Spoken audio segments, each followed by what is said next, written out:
Bet with your friends on WynnBET Sportsbook today using promo code BlueWire to get up to $1,000 toward a risk-free sports bet. Sign up now at WYNNBet.com. Offer subject to change. Terms and conditions at WynnBET.com. Must be 21 or older and present in the state where playthrough WynnBET is available. If you or someone you know has a gambling problem, call 1-800-522-4700.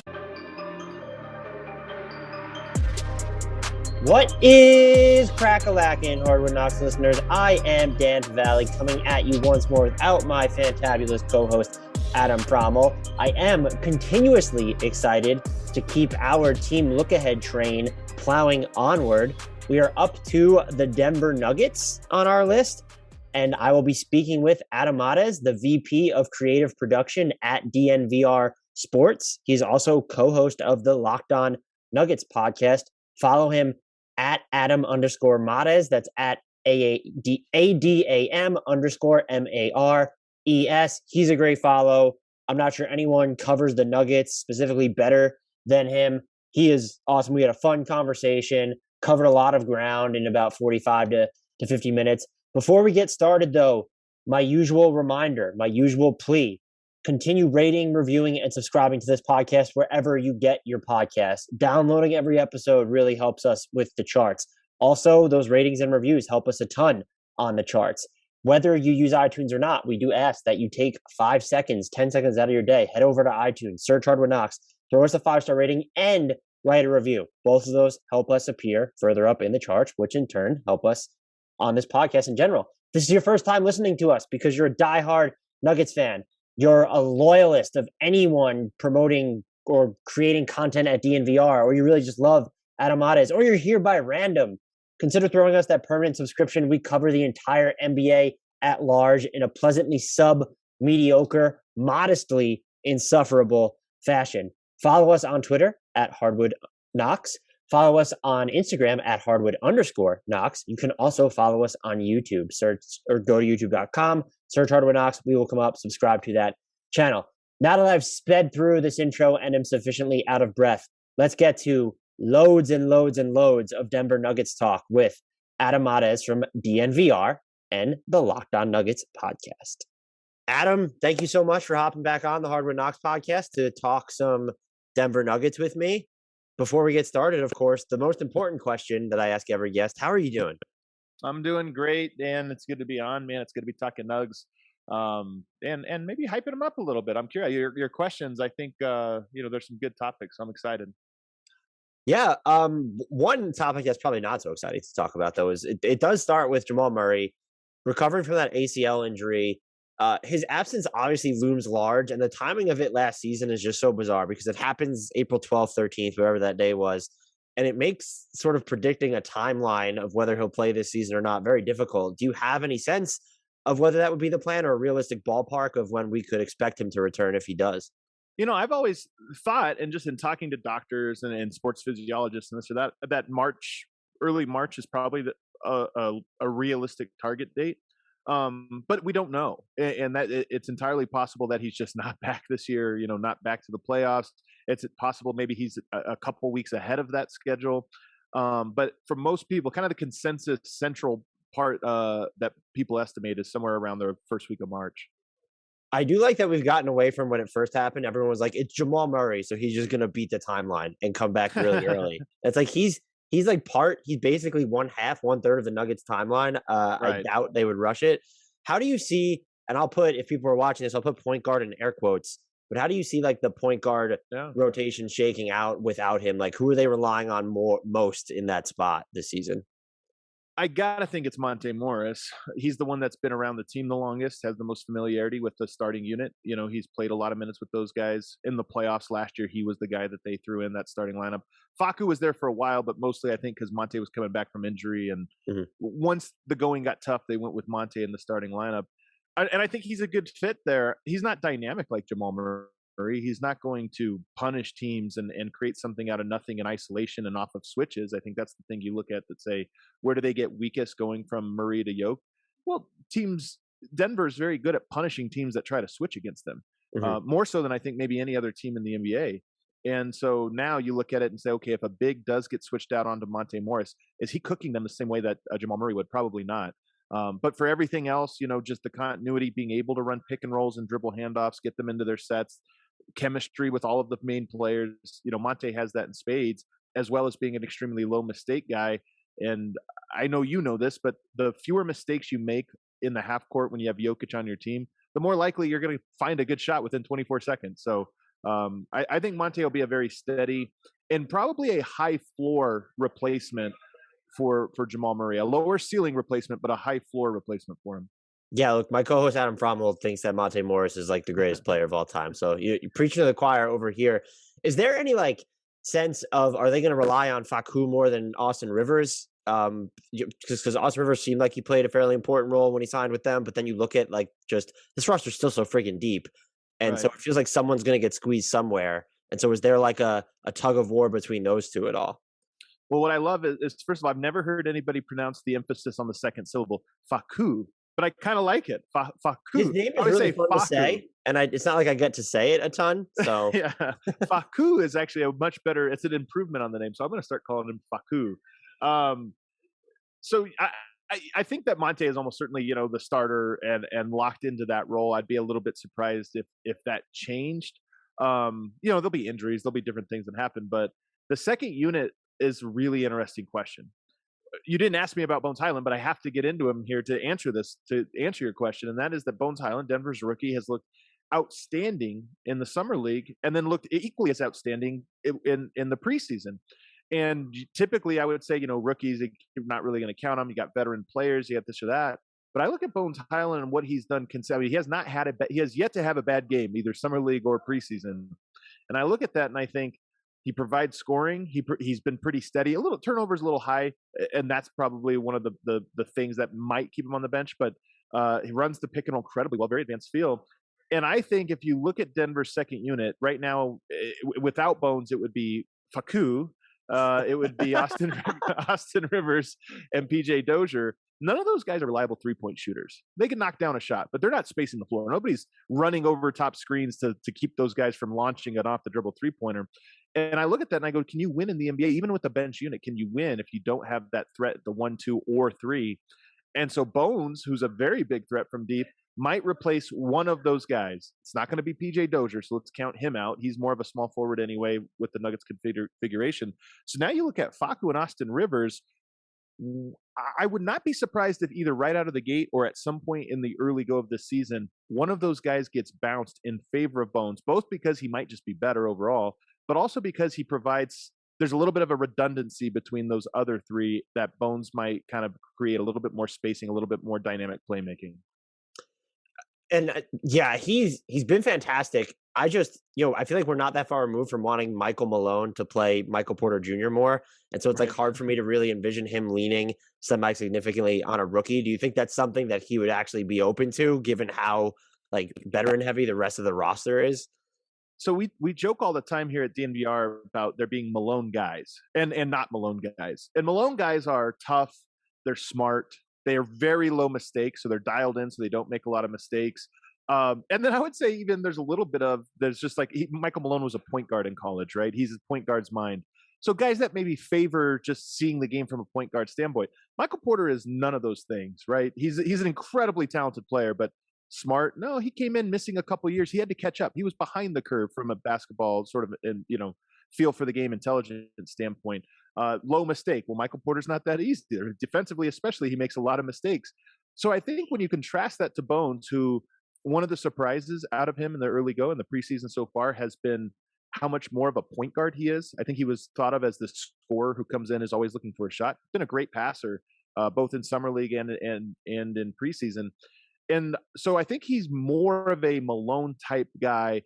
The mistakes are the one thing, the turnovers, this or that, are the one thing that could keep him on the bench. Because to your point, that is a thing that I think all coaches, but especially Malone, look at and say, I'd rather have somebody I know is not going to make mistakes than somebody that I know is going to make shots.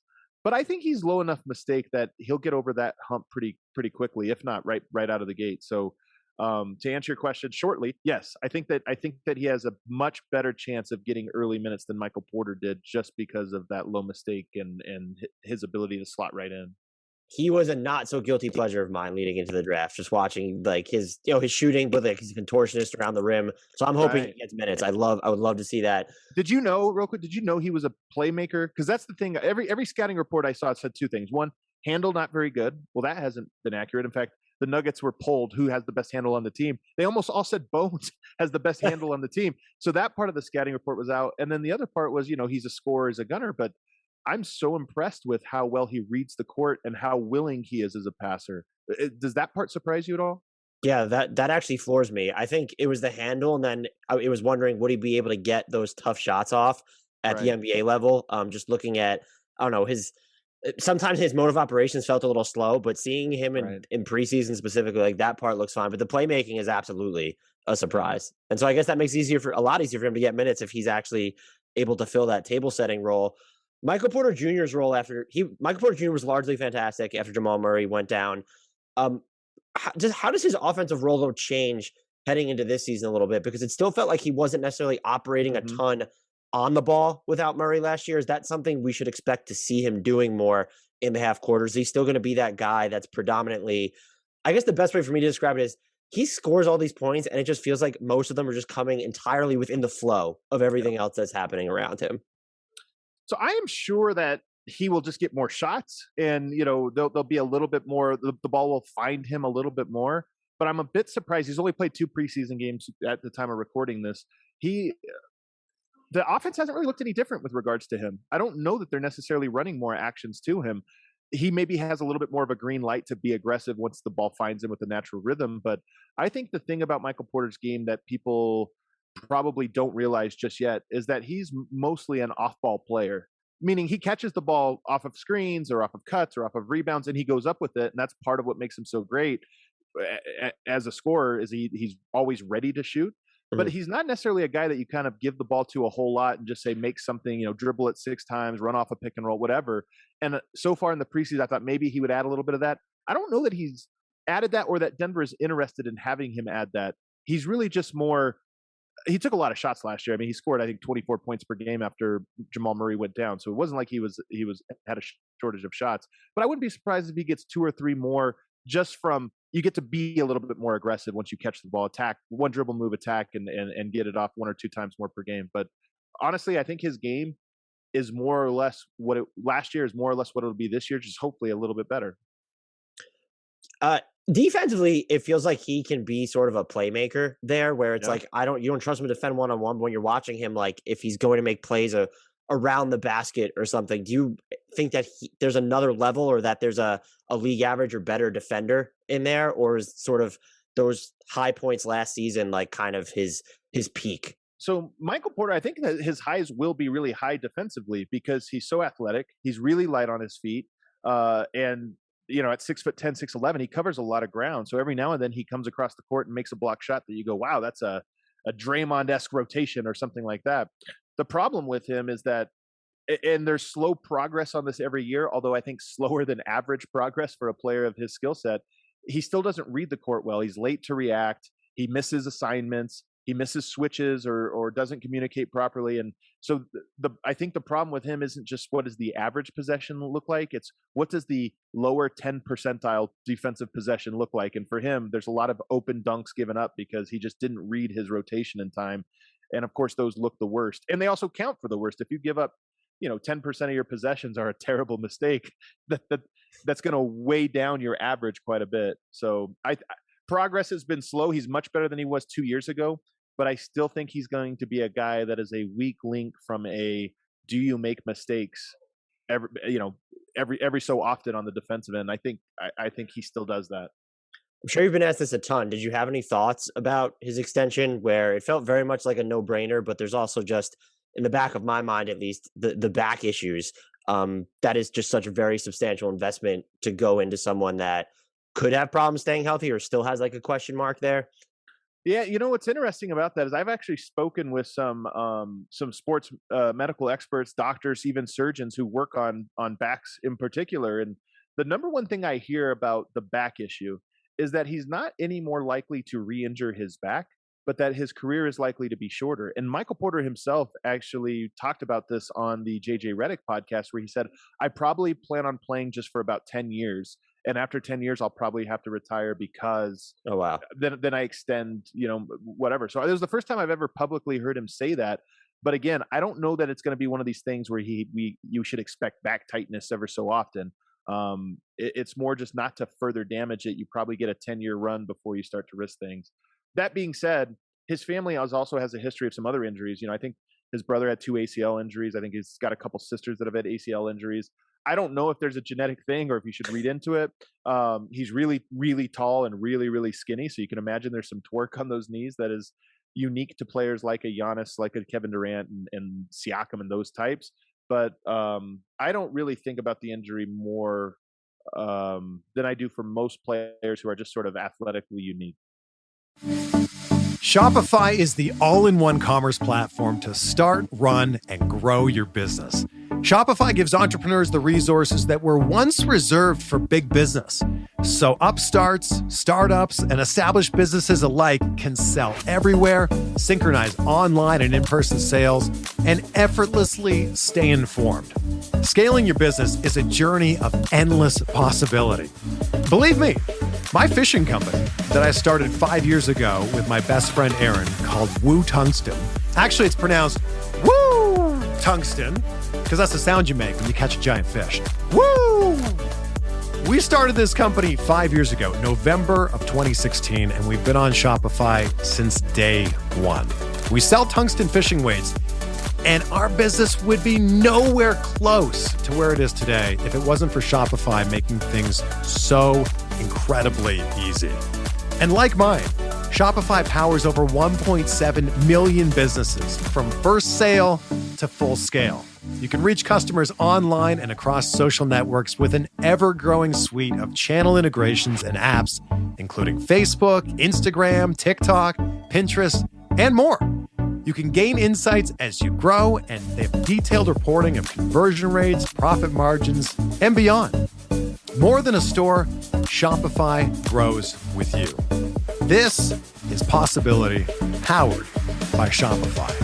Go to shopify.com/BlueWire. That's all lowercase for a free 14-day trial and get full access to Shopify's entire suite of features. Grow your business with Shopify today. Go to shopify.com/BlueWire right now. That's shopify.com/BlueWire.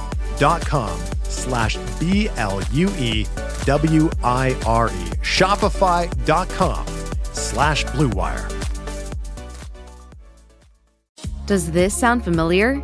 You've got one device that lets you catch the game live, another that lets you stream your favorite shows. You're watching sports highlights on your phone, and you've got your neighbor's best friend's login for the good stuff.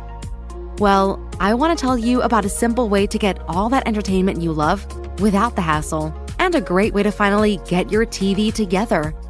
It's called DirecTV Stream, and it brings your live TV and on-demand favorites together like never before, so you can watch your favorite sports, movies, and shows all in one place. That means no more juggling remotes, and no need to buy another device ever again. And the best part? There's no annual contract. So get rid of the clutter and the confusion and get your TV together with DirecTV Stream. You can learn more at directtv.com. That's directtv.com. Compatible device required. Content varies by package.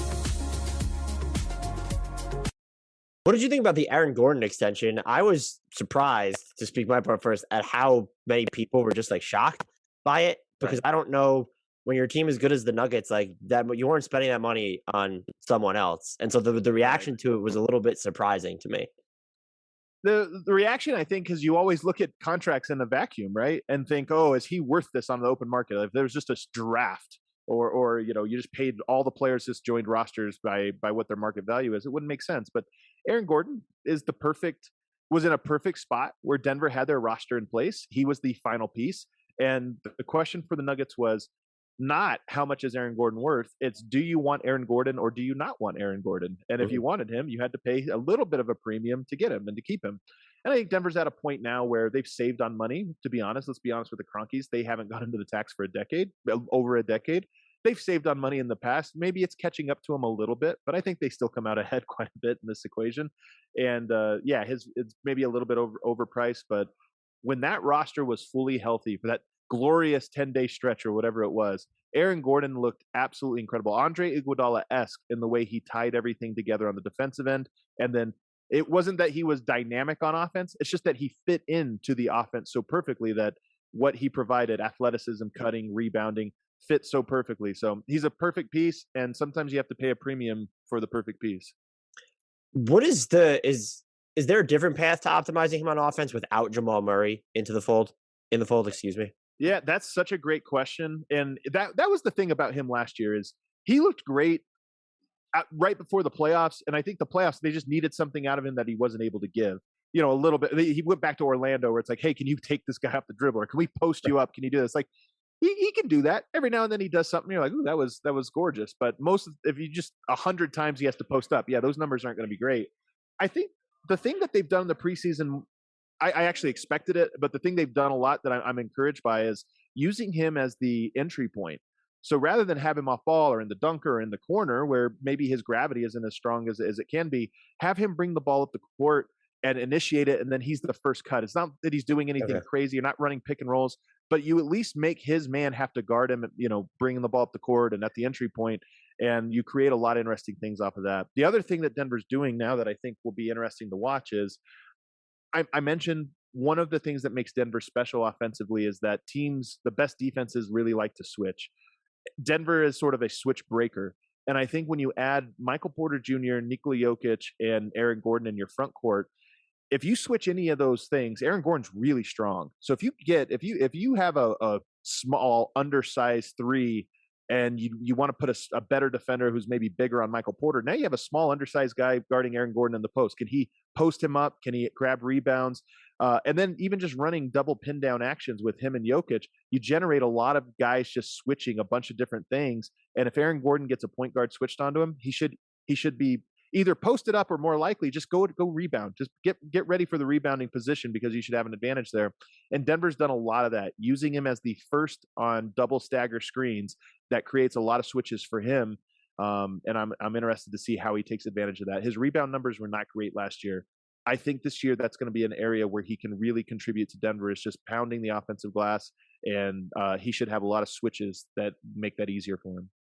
How do you see sort of that secondary 4-5 rotation behind Jokic and Gordon shaking out? Is it maybe not, in the outline, I made it out to be an issue because I'm assuming maybe you want to play MPJ at the 4 a little bit. You have both the Greens, JaMychal and Jeff, and then Zeke Nnaji's in there. This team is just so deep. And so I'm curious how you see like that sort of secondary front court rotation shaking out.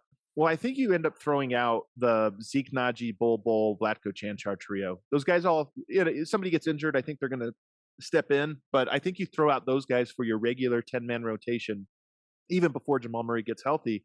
I agree with you that I would love to see Michael Porter play a little bit more 4, especially in staggered lineups. Maybe you have lineups that have Barton or Dozier at the 3 and Michael Porter at the 4.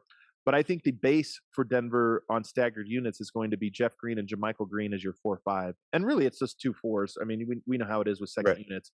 JaMychal Green probably guards the bigger of the 2 players, but those 2 guys in your front court, and I expect them both to play a decent amount of minutes, maybe 20 minutes or so, which kind of covers most of those minutes. I'm curious to see where Michael Porter at the 4 fills into all of this, because if that happens, you reduce the minutes for a Jeff Green or a JaMychal Green, who I think both expect to play about 20 minutes or more and probably are good enough to play 20 minutes or more. So if you slide Michael Porter down there, it cuts into those minutes. But outside of that, I think that's where it goes. And then PJ Dozier off the bench as the backup small forward. And he's been fantastic, and both when he was healthy last year and in the preseason so far. I guess the other question would be, if you're playing MPJ at the 4, like they don't have a lot of, as deep as this roster is, true wings. It's like Dozier and then Michael Porter Jr. and that, but really might be it. And so that's, if you move him to the 4, you kind of have to fill those minutes with, you mentioned Barton at the 3, or are you playing Austin Rivers up at the 3 or something like that? Michael Malone last year played PJ Dozier at 4 more than you would think. I mean, that was like not a lineup he was afraid to go to, and maybe some of that was injuries. I don't know, but so playing him as a small forward almost feels natural now. It's like it's his second biggest lineup he's been to. So he's probably more of a traditional 2. He plays 3 primarily for the Nuggets, and he's even played 4 in the past. So I could see Michael Malone going to lineups like that again that get Michael Porter at the 4. So Nikola Jokic. Well, actually, no, let me ask you this question first. Between Zeke, Nnaji, Cancar, and then Bol, if there was one of those guys that played like a semi-meaningful role in this team this season, who would you guess that it would be? That's such a hard question. I think Vlatko Cancar is far and away the most reliable player there. he's the highest floor, lowest ceiling by a mile. In fact, those two things are almost touching. He's going to give you, low mistakes. He'll probably knock down 35% of his wide open, his open 3-pointers. He'll rebound a little bit. So I think it's him, just because of, if you're talking about a guy that sneaks in because somebody's hurt, you're probably going with a guy who's not going to stick out for any bad reasons. Not going to stick out for any good reasons, but he's not going to stick out for any bad reasons. And in fact, Denver has done that over the last 2 years. One of their most memorable regular season games over the last 2 years, we refer to it as the 7, when they went into Utah with just 7 healthy players. Vlatko was one of them. And they beat Utah in large part because he did everything he's supposed to: cut, defend, rotate, all that stuff. So I think he's the guy that's most likely to play. Zeke Nnaji had so much momentum coming into the summer. So much momentum. 40.5% from 3. Defense really, really well. You thought, okay, there's something to this guy. He couldn't have had a worse summer league and preseason. So much so that if you asked me this, 4 months ago, I would have said, it's Zeke Nnaji by a mile. It's his spot to lose. I think he lost it. that's how poorly things have gone. So I would probably put him and Bol deep behind Vlatko, Cancar, just in that at the moment. I mean, everybody kind of knows Bol. He does some awesome things. The highlight reels are great, but he makes a mistake every third possession. And so how mistake prone Zeke Nnaji and Bol have been, I've got to think Michael Malone has them sort of at the back end of that rotation. I'm not one to bang this superstar is underrated or underappreciated drum, but after winning MVP, is Nikola Jokic being underrated in this season's potential to repeat as MVP? When the names are mentioned, I don't feel like I'm reading or hearing a lot about his potential to win a consecutive award. I think the only reason it's not underrated is because, let's be honest, the MVP is a narrative award. We learned this. There was never a year this was more true than last year. When you just saw how people were talking about it, it was never about the merits. It was always like, well, this guy's hurt, that guy's hurt. I don't know. What's the story we can conjure up? And look, Jokic was swept last year. Was it should it have been expected that a very good and healthy Phoenix Suns team beat a very banged up and unhealthy Nuggets team? It probably should have been expected. I think we should be more looking at the fact that Jokic dragged that team to whatever seed. I can't even remember, what were they, a 3 seed, and then upset a very healthy and prime Damian Lillard. That should be more the emphasis, but it's not. And to get a back-to-back MVP, it's just the narrative's going to have to be so overwhelming. Would they have to be a 1 seed out west? Would he have to average a triple-double? Would he have to? I think he's going to put up numbers very similar to the ones that we saw last year, which were historic numbers. And I think Denver has a chance to be a 3 or 4 seed. I don't think either of those things make the narrative in his favor unless they somehow get the 1 seed, or he somehow averages a triple-double, or if the narrative just goes against so many other guys who are also great players and might have a better story on their side, like a Giannis, like a Kevin Durant, and maybe even a Luka Doncic. See, I'm just wondering where, if Jamal Murray really doesn't return until March and they're still the 3 seed, then that's probably a larger narrative bump than he had last season to have to lead this team to a 3 seed without your second best player. But the narrative wasn't with him last year. It was a begrudging MVP. It felt, at least the discourse online. I know the voters came for him pretty heavily, but I think the fallout from last year is largely, well, he won because everyone else got injured. And I don't think that's fair. I don't even think it's true. I think with everybody healthy, he had a very strong case against LeBron, against Giannis, against any of the other guys that were candidates. But I think that's what they're going to look at, then to say, oh, are we giving it to him again? It's just going to be tough again, unless they're a 1 seed or one of those crazy number, it's funny. He averaged almost 9 assists. So he was so close to a triple-double. He averaged 1 more assist, and then the narrative comes to him. So I think he's going to be fantastic. Might even be better than last year, honestly. But I don't know if voters are going to go for it again. I did love his response to missing training camp about how he knows all the plays. He's not worried about missing him. He is a treasure.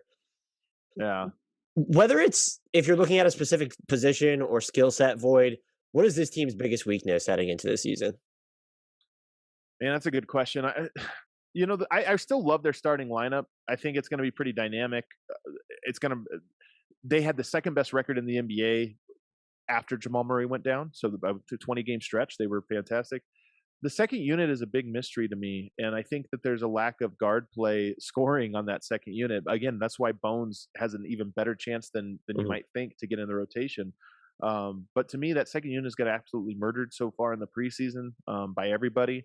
They've looked even worse in the clutch time. Michael Malone joked this week about I'm not closing with my second unit to get into preseason because of it, which is kind of crazy to say for a preseason game. That's kind of how disgusted he was with it. So I would say maybe a little bit of that. I'm curious to see how their defense shakes out without. It's weird to say without Jamal Murray, but if their offense takes a little bit of dip and they're playing in transition, that could be an issue as well. So I don't know. I guess those two things would be what I look at. Defense is a big question mark for me. They did finish 11th outside garbage time and points allowed per possession. Do you think they're built to match or exceed that this year? Or should we expect somewhat of a drop off there? Well, one thing that happened last year is they ran out of steam. I mean, that Phoenix series was a lot about them just being exhausted, and they pressed down Murray got hurt. They rallied around that and played really hard. I think defense for some teams comes easy, and you get to be a top 5 defense because you have the pieces in place. And for some teams, you get to be the 11th defense because you played playoff intensity all season long, and you wore down because of it. I think Denver's the latter. The question for good defensive teams is, can you defend? I don't want to say easy, but do you have to play fourth quarter defense for 48 minutes to be good? And I think Denver does. Are they going to do that this year? They lost. Will Barton's been unhealthy 3 seasons in a row. I have to think he knows that he needs to pace himself. Jokic played all 72 games. He was very proud of that. I think he also knows how tired he was in the Phoenix series and probably scales back a little bit. Michael Porter's going to play the longest seasons he's ever played, so he'll probably scale down a little bit. PJ Dozier's been hurt. Monte Morris been hurt. So I think those things might lower Denver because it's not easy for them to defend, and I don't know that they're going to sprint through the marathon like they did last year. Your thought about the second unit made me think, would there be a chance that maybe they move Will Barton out of the starting lineup to play production? I know you can stagger in the starting lineup designation, right, but it does get a little bit easier if he's with the bench. If he's healthy, it feels like he could sort of be the engine of that offense. Is that something that they might consider, or you just think he's penciled in as a starter? I think it's absolutely something they could consider. I don't know if they'll do it. The reason being, it was important to Will Barton for the last few years that he start.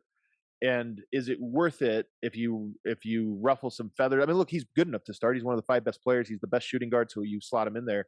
But is it worth it to try to move him over there? Even if it's better for the team slightly, does it upset him in a way that ruins some of the juju? I don't know. So I wouldn't necessarily expect that to happen, other than maybe it happens in a playoff series. Like maybe there's a playoff series where that's the counter move or this or that. But the first unit has been so good together for 3 seasons with Will Barton, and he's one of the control pieces there. You take him out and the numbers kind of change, but you put him in there. The first unit's been great, and I think they're going to stay with that sledgehammer first unit, and the second unit might have to figure things out as they go. And do you think Jokic's workload is like at the forefront of what this team is thinking about, given he plays almost 35 minutes per game last year? Like you said, didn't miss a game, hasn't really missed that many games throughout his entire career. Is that something they're thinking about, or is it just he's 26, he'll be fine, he dictates the pace at which we play a lot of the times too, so it doesn't have to be that large of a concern? Well, one of the things that happened last year down the stretch after Murray went down, but also especially in that Phoenix series, was they didn't have another entry point for the offense. Usually it's Murray, so there's plays, and we know this from watching LeBron even in his prime. One of the values of a Dwayne Wade or a Kyrie Irving was LeBron got to take off 10 possessions a game, where he just got to say, hey, you do this, let me catch my breath, I'm a little tired, you do this, I'm going to take this one off. Yoke didn't get any of those because you don't give Michael Porter the keys and say just to make something out of nothing. You did do that with Jamal and with Will Barton, both of whom missed the playoffs for the most part. So I think this year that's got to be one of the things on Michael Malone's mind of where does offense come from with Yoke on the court. Once or twice a stint where he gets to just kind of be in the corner or be at the top of the key and take a possession off. And that alone should hopefully allow him to play like he normally does, which to your point, he plays at a very nice, slow pace and he paces himself throughout the game. But you still need that guy to take the burden for him, and I'm not sure where that's coming from this year. If you're looking at this roster, and this is something that can clearly change as the season goes on, but as of right now, who would be the player most likely to get dealt before the deadline? I've been thinking about this one a lot, and it's a little crazy. I think there might be a world in which Monte Morris gets moved for them. And you look at it and you say, when they're fully healthy, Jamal Murray's the starter. Okay, now you have a backup and you have Monte Morris, you've got Bones Hyland, and you've got PJ Dozier, all of guys who can sort of handle being lead or secondary playmakers. Monte Morris in that equation, does it mean Facu's not playing? Does it mean Dozier's not playing? Does it mean Bones isn't playing? I look at his contract and I look at Denver's. I'm very high on PJ Dozier. I think he provides something for Denver that nobody else on the roster does. He's 6'7". He's a great defender. He can play pick and roll. I look at him and think he's up for an extension. Denver's already so high over the luxury tax. Could you get an extension worked out for PJ Dozier here in the next week that allowed, maybe it's not as high as Monte Morris, but then you have the plan of trading a Monte Morris and relieving some of that future salary. And does he become redundant enough that, okay, you can move on from him? And what does that look like? I mean, Monte Morris makes a lot of money. You're probably trading him away, but not trying to get back like equal value. You're trying to get back maybe an asset, regain a first round draft pick, something like that. I just think it's a little more likely. I haven't seen anybody discuss this. The team certainly hasn't discussed it, but I think to me, it makes a little bit of sense that, hey, he might be a guy that's expendable. I guess a lot of that will depends on how well Bones looks as a rookie, and then what you're if and when you're expecting Jamal to come back this season. Yep. But I didn't even really think about that. So that's a great way to frame it. This could be for them to some extent matchup dependent, but what do you think will be or should be their go-to crunch time lineup? Is it just going to be the starters? I think so. You're talking about Monte and Will Barton alongside Michael Porter, Aaron Gordon, and Jokic. That's probably it more often than not. That's probably the default one. When Murray comes back, of course, Murray slides into that slot.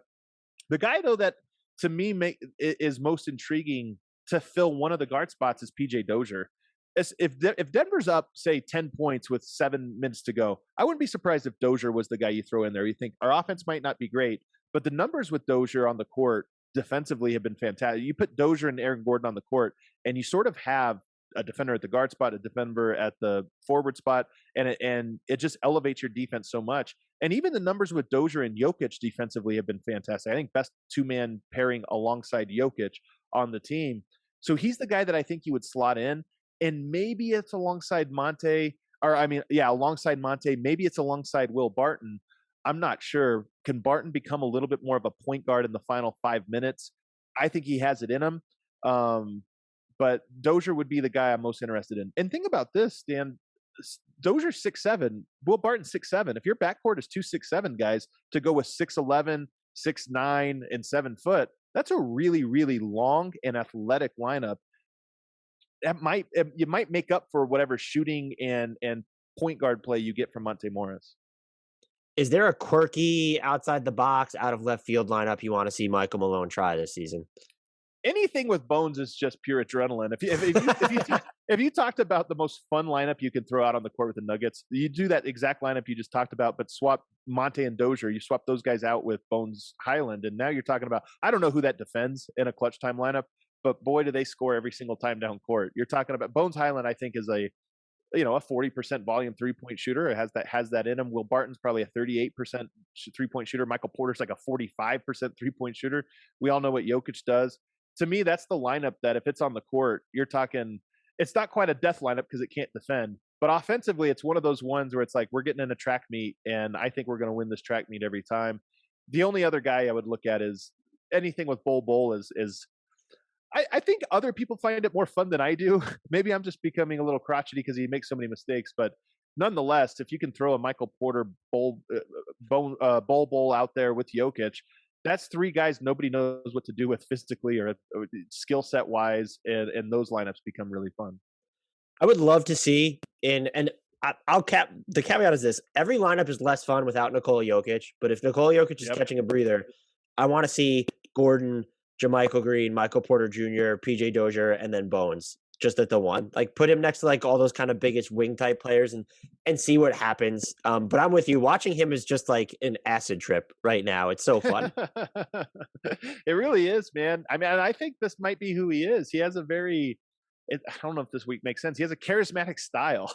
It's just he's just fun to watch do his thing. And it's just like the sidestep. I don't remember who they were playing, but the sidestep 3 he hit this preseason, just like so nonchalantly, just so like calm and collected on that. I was sold already, but I'm sold. I hope he's a part of their rotation. Me too. Their current win total as we record this over under is set at 47.5. Would you take the over or under on that? And where do you see them falling in that larger Western Conference discussion?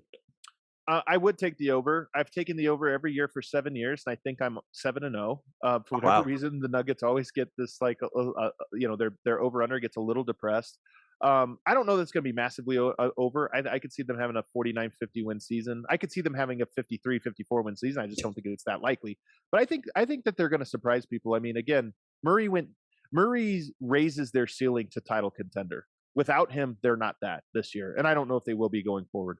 But he doesn't necessarily lower their floor so much, I don't think. And that's the thing that happened last year. After he went down, they still had the second best record. I think only the Brooklyn Nets had a better 20-game stretch to end the season than the Nuggets did. And while I don't think they're going to repeat that, have the second best record in the NBA, I do think they're going to surprise people with just how much they don't skip a beat without him outside of the final 3-4 minutes of a game. But how often how much does that lower their projected win total if they had Murray? Maybe by 3 or 4 games, but not by 8 or 9. I'm with you. I would take the over on this too. Although when I go through all these team look aheads that I'm doing, I've been quite generous with my over predictions. I might need to correct some of them. They're all going to come from the Pelicans. That's what it is. We just take off 20 wins from the Pelicans fire that's going on right now and disperse them. What do you see their? You've already mentioned that you don't think they're a title contender without Murray. What do you see their ceiling as in the West? Because I think I would put Utah, the Lakers, and Phoenix as the teams that are definitively ahead of them. But after that, and it wouldn't surprise me, by the way, if Denver was like top 3. If you told me Denver was 2 in the West this season, I wouldn't be that shocked. You tell me they're 1, it wouldn't necessarily floor me. It feels like they might still be the best of the rest. Even if you're, Portland, Golden State is there. The Clippers are missing Kawhi.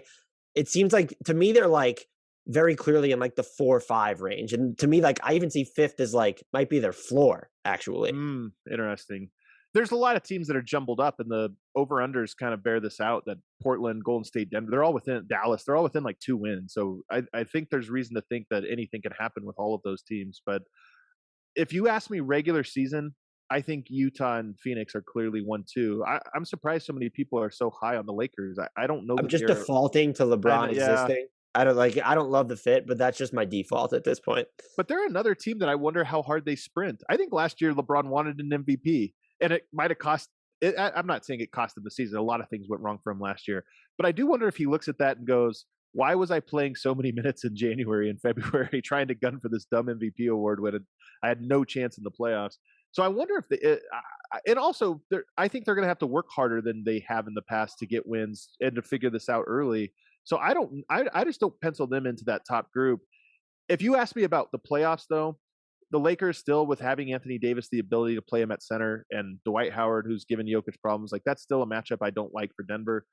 Phoenix and Utah being healthy and presumably if they're healthy going into the playoffs, it's hard for me to picture Jamal Murray being good enough to beat them, if he's only back for 5 weeks or so. So that makes all sense to me. I would jumble them in the exact same spot.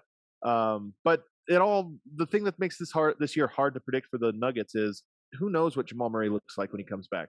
Who knows? I mean, anything I would predict going into a playoffs is solely based on something I have history tells me he's probably not going to be great, which tells me the Nuggets are probably going to be good but not great. But if he is 90% of himself, then they have a puncher's chance for sure, and maybe even better than that. I don't know if the word's excited. I was worried that maybe there was a chance we wouldn't get to see like the 5-man core of this team that made so much sense. And signing the Gordon extension, and Michael Porter Jr. was never leaving, like the restricted free agency and all that. It does seem like, unless something seismic happens, like we will at least get to see this baseline of them moving forward beyond this season.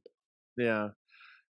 I mean, Denver could do a couple things that would really set them up for future success, even this year. And the number one thing they can do is figure out a better synergy between Jokic and Michael Porter. To this date, Jokic and Jamal Murray, some of the best chemistry, probably the best chemistry in the NBA, 1-2. Not the most talented or whatever, but probably just those two guys have shared. They operate on one wavelength. One wavelength, and it's incredible to watch at its best. Michael Porter just kind of fits. He's so talented. He just kind of fits in around it. Is there something you can go to? Jokic was actually asked about this yesterday. I was there at the practice for this, and he said, I have no idea what Michael Porter and I are going to do in the closing minutes of a game. Like, we'll have to all find out together, like what that looks like. And it's just such a Jokic answer when someone's asked, like, you guys going to become a chemistry? He's like, I don't know. Maybe we're going to try. And that's one of the big questions around him. If they do develop some type of like action or chemistry with each other, then Denver's ceiling goes up, not just this year, but it goes up going forward. If you have chemistry between Jokic and Murray and Jokic and Michael Porter, good luck trying to guard that even in the clutch time. But if they don't, then maybe things get a little bit clunky without Jamal until Jamal is back to full health. Is there anyone on this team or anything about this team that I didn't ask you about you think needs to be discussed? The only thing I mentioned it, I'm really high on PJ Dozier. I'm driving the PJ Dozier bandwagon this year. I just injuries are a big question with him. He had some. I think he's one of those guys that's missing a bunch of cartilage in the knees and those types of things. So you always kind of. I think that's one of the reasons he hasn't quite latched on. Is I think teams are maybe afraid to like commit to him long term because you never know if a guy's going to be there or not. But he's just such a good player and a good player in the way Aaron Gordon is, that his skill set fits very nicely into what Denver does. If you look at a lineup that has Murray, a healthy Murray, Michael Porter, and Jokic, it almost doesn't matter who you put around him offensively. That's going to be a good offense. So you need some great defense, and you need guys on offense that aren't going to be total anchors. And he's that. He can run pick and roll. He could pass really well. He can get to the rim. And then defensively, he's so long. He's so dialed in. He's a very good off-ball guy. He's a very good on-ball guy. So to me, I just see a world in which he has a bit of a breakout year. In fact, it's not a world. This is my prediction: is he has something of a. The numbers aren't going to pop, so it's hard to say breakout year. But I think he might be a guy that just fits so perfectly into what Denver needs, and that might really shine through as this season goes on. Denver's ability to just find talent on the margins might be unparalleled relative to every other team in the league right now, and part of that is the Bones Hyland stuff right now. I know, summer league and preseason, but like to get him in the late 20s is just. They found so many guys. I mean, even like Kenrich Williams and Terrence Davis and Torrey Craig, like not star players, but these guys who are really good are guys Denver added that were undrafted, and they just didn't have a spot for him. Like, yeah, we'd love to have Terrence Davis. We don't have any roster spots to give him. So Denver's done such a good job of this, and PJ Dozier fits. But I have a theory for it, Dan. This is a thing I've learned from 7 years of doing this. No GM and no organization is willing to take risks that might not pay off until guys are fired. And this has been Denver's MO. Yes, we'll draft Michael Porter Jr., even though we know he needs a second back surgery. And even though we know he's not going to be on the court for a year and probably takes 2 more years of development, we'll do it. And Tim Conley has just been, for whatever reason, he has it in him that he's like, yeah, I might be fired by the time this thing is ready, but it's going to be cool if it works out. And they've just done that over and over. I mean, Malik Beasley, they drafted, he had a broken leg, couldn't play. They've done this so many times where they've drafted guys where the payoff, if it hit, the payoff was going to be so delayed. And just watching how teams team build right now, guys don't like 1-year projects, let alone 2 or 3 year projects. Denver has taken advantage of that. I think at this point, Denver's front office has probably built up enough goodwill to where they should be trusted when they make those decisions. Right. Adam, this was great as always. Thank you so much for taking the time to speak with me. Are you able to just tell our listeners where they can follow you and all the work that you do? Yeah, I mean, obviously, I'm on Twitter. I'm sure the description will be there, Adam Mares. But the number one thing we do at DNVR that I think people find cool, they haven't seen it. We do post-game shows for every show. So on YouTube, right after the game, we do a really cool live post-game right from our bar. We own DNVR also owns a bar, and the studios are right there in it. And it's just a very unique way of covering a team. So if you're ever watching the Nuggets and enjoyed the game, flip on over to YouTube and search for DNVR Nuggets, and I think you'll enjoy what you see. And I'll just echo, follow him on Twitter at Adam_Mares. That's at ADAM_MARES. Once more, this was great. Adam, thank you so much for coming on to speak with me. And I think you know by now that I will be pestering you again in the future. Can't wait for it, Dan. Thanks so much.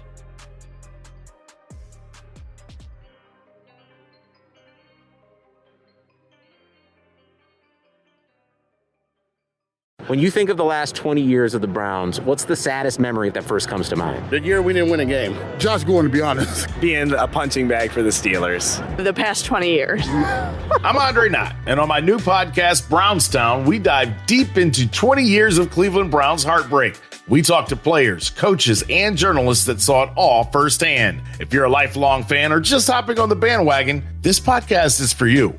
Listen to Brownstown wherever you listen to podcasts.